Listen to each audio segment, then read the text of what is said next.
कांग्रेस के वरिष्ठ नेता और पूर्व मंत्री पीसी शर्मा ने मध्य प्रदेश की शिवराज मोहन सरकार और भारतीय जनता पार्टी पर एक के बाद एक कई गंभीर आरोप लगाए। उन्होंने कहा कि राज्य में कानून व्यवस्था चरमरा गई है, प्रशासन निष्क्रिय है और सरकार जिम्मेदारी से बच रही है।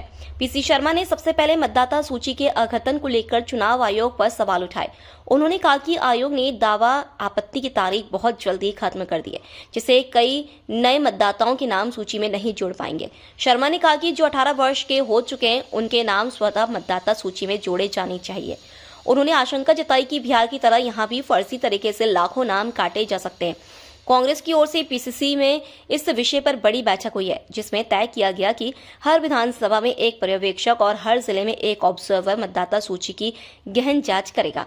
शर्मा ने यह भी कहा कि 1989 से 2003 के बीच जिनके नाम जुड़े हैं उनसे जाति और जन्म प्रमाण पत्र मांगना गलत है। आधार कार्ड को पर्याप्त मानते हुए उसे मतदाता सूची से लिंक किया जाना चाहिए। गुना में एक बीजेपी कार्यकर्ता किसान की हत्या पर प्रतिक्रिया देते हुए पीसी शर्मा ने कहा कि प्रदेश में हो रहे अधिकांश अपराधों में कहीं न कहीं बीजेपी कार्यकर्ताओं या नेताओं की भूमिका नजर आती है। उन्होंने कहा कि बीजेपी में अपराधियों को राजनीतिक संरक्षण दिया जाता है, इसी कारण ऐसी घटनाएं लगातार बढ़ रही हैं। शर्मा ने कहा कि अपराधियों को पार्टी से निष्कासित कर देना पर्याप्त नहीं है, बल्कि सख्त कानूनी कार्रवाई जरूरी है।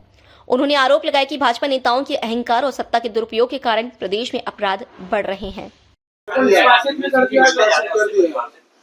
देखिए, ये जितने भी अपराध हो रहे हैं इसमें कहीं न कहीं बीजेपी कार्यकर्ता या नेता सम्मिलित है। दार गाड़ी से उसमें कुचल के हत्या की जाती है और जब वो उसके घर से महिलाएं या बच्ची आती है उनके कपड़े फाड़ के उनको ही मारा जाता है। ये अहंकार चरम सीमा पे है भारतीय जनता पार्टी का, इसकी वजह से ये है। और ये कहीं न कहीं जो भारतीय जनता पार्टी है ये भी ऐसे नेताओं को प्रेशर दे रही है। ये निकाल देना बड़ी बात नहीं है।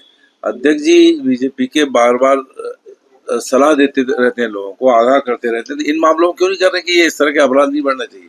इसलिए कहीं न कहीं इन लोगों के समर्थन रहता है और हाथ रहता है, इसलिए सब घटनाएं घट रही हैं। मध्य प्रदेश में जंगल राज है, चाहे वहाँ की घटना ले लो, चाहे पन्ना की घटना ले लो जहाँ एक दलित को पैर धुला के उसको पानी पिलाया गया था।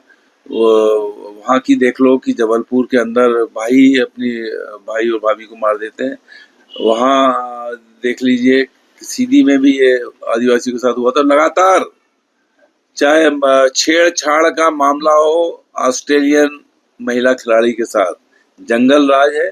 पूरे हिंदुस्तान की बदनामी सारी दुनिया में हो रही है।